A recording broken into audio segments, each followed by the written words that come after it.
The great metamorphosis. ఉరుము నుండి అమృతం వైపు యోహాను జీవిత ప్రయాణం. ఆగ్రహ జ్వాలల ఉరుమువు నీవు, క్రీస్తును చేరిన ప్రేమవు నీవు. కల్వరి కొండన కంటి పాపవై కరుణామయునికి తోడువు నీవు. మరుగుతున్న నూనె బాణలి నిన్నేమి చేయదు, విషపు పాత్ర నీ దరికి చేరదు. పద్మసు దీవిలో పరలోక సాక్షివై ప్రకటన గ్రంథపు వెలుగును నింపావు. సోదరి సోదరులారా, బాగున్నారా? ప్రేమస్వరూపి అయిన యేసుక్రీస్తు నామంలో మీకు నా నమస్సుమాంజలి. ఈరోజు మనం ప్రేమ పూజారిగా మారిన ఓ జాలరి జీవితంలోకి తొంగి చూద్దాం రండి. మొదటగా కుటుంబ నేపథ్యం, పిలుపు, పరిచయం. ఇక్కడ గలిలయ ప్రాంతానికి చెందినటువంటి జెబెదయి సలోమిల కుమారుడు యోహాన్. ఈ సలోమి ఎవరనుకుంటున్నారు? యేసు తల్లి అయిన మరియకు సహోదరి అని చెప్తారు. ఇతని సహోదరుడు యాకోబు. యేసు పిలువు అందుకున్న వెంటనే తండ్రిని, పడవల్ని అన్నిటినీ వదిలేసి యేసును వెంబడించాడు. యోహాన్ అనగానే యేసు ప్రేమించిన శిష్యుడు అని మనందరికీ విదితమే. కానీ ఆయన జన్మతః శాంతమూర్తి కాదు, ప్రేమమూర్తి కూడా కాదు. ఆయన జీవితం ఒక రూపాంతర ప్రయాణం. నేడు మన వ్యక్తిగత జీవితాలకు యోహాను ఒక రోల్ మోడల్.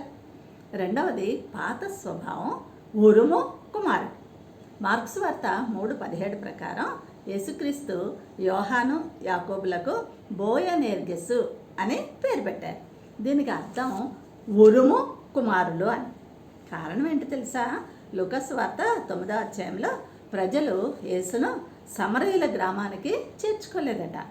అప్పుడు యోహానుకు విపరీతమైన కోపం వచ్చిందటండి. యేసుతో అంటాడు, ప్రభువా, ఏలియా వలె ఆకాశం నుండి అగ్నిని రప్పించి నాశనం చేసేద్దామా అని. అతనిలో అటువంటి పగ, స్వార్థం, పదవీకాంక్ష కూడా ఉండేదండి. పదవీకాంక్ష అంటే ఏంటనుకుంటున్నారు?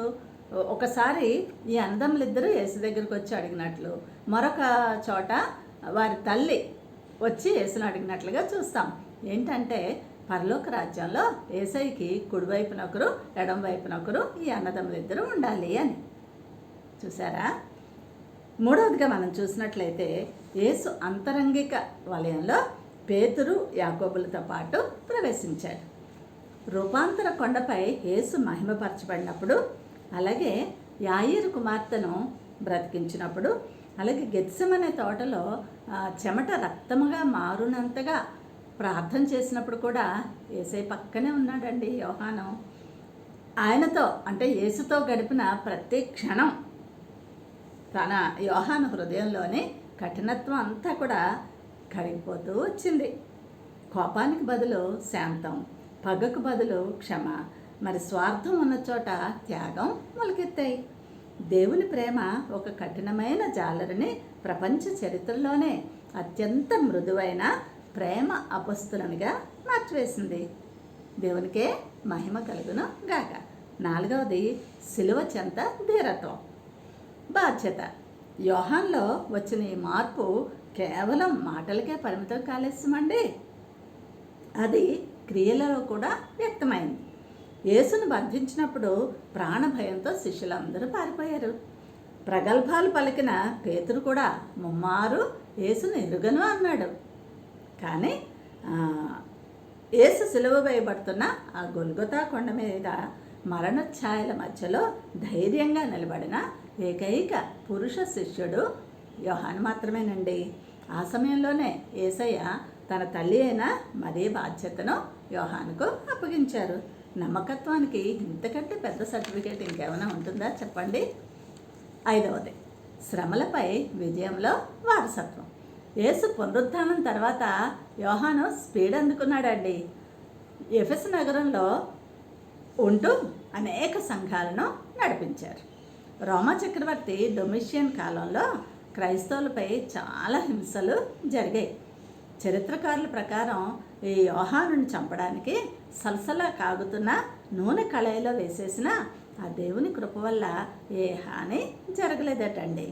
శత్రువులు విషపు పాత్రను తెచ్చిస్తే ఆయన ప్రార్థించగానే అందులో ఉన్న విషమంతా ఒక చిన్న పాము రూపంలో బయటికి వెళ్ళిపోయిందట. దేవునికే స్తోత్రం కలుగును కాక. చివరికి ఆయనను నిర్మానుష్యమైన పద్మస్ ద్వీపంలోకి దేశ బహిష్కరణ చేశారు శత్రువులు.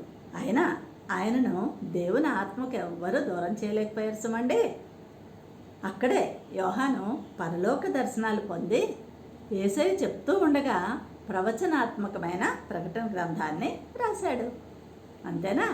మరి యేసయ్యను దైవ కుమారునిగా చిత్రిస్తూ యోహాను సువార్త, అలాగే 1, 2, 3 యోహాను పత్రికలు ప్రేమను గూర్చి ప్రతిబింబింపచేస్తూ రాసింది ఈ యోహానేనండి.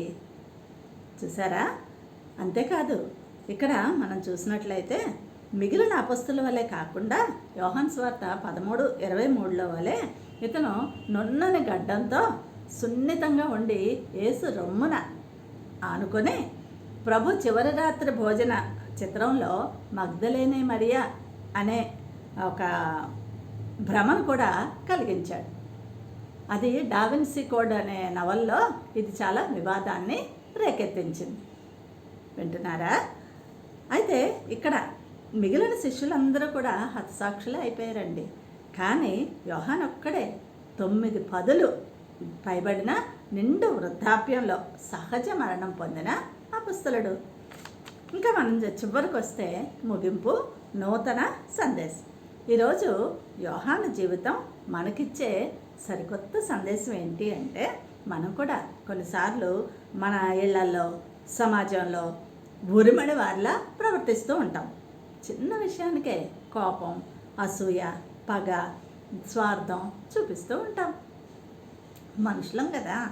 కానీ యోహాను జీవితం మనకు నిరూపిస్తోంది యేసుక్రీస్తు ప్రేమ స్పర్శతో ఎలాంటి కఠిన హృదయమైన ప్రేమామృతంగా మారిపోతుంది అని.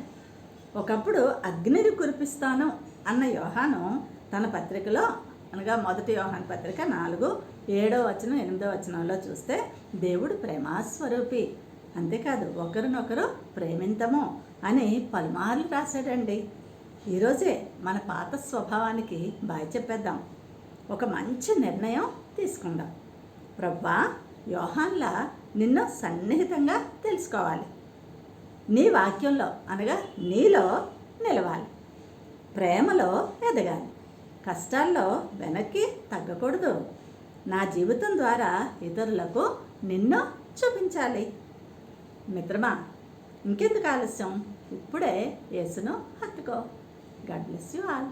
లోకా సమస్త సుఖినో భవంతు.